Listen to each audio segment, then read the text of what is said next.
पियावा के अजबे बलीला रोज कोरल चाहेला रसलीला मोरा पियावा के अजबे बलीला रोज कोरल चाहेला रसलीला पानी छोड़ेला चोली पसीज के सखी सैया चलावे गाड़ी खींच के माजा लेला चोली गींच के सखी सैया चलावे गाड़ी खींच के माजा लेला चोली गींच के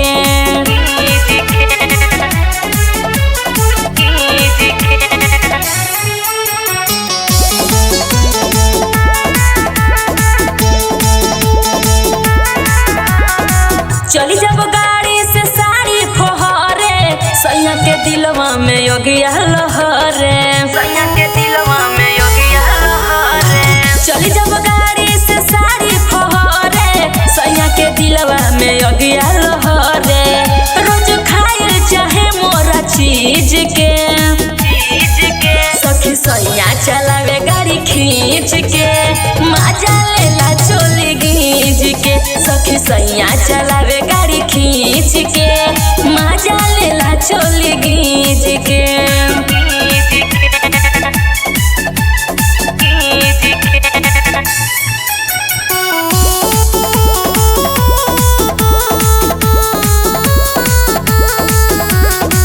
काका बताई सखी परेशानी राम अवतार पिया करे न दानी राम अवतार पिया करे न दानी काका बताई सखी परेशानी सूरज सलोना पिया करे न दानी दोनों हाथ निचोड़ देले बीज के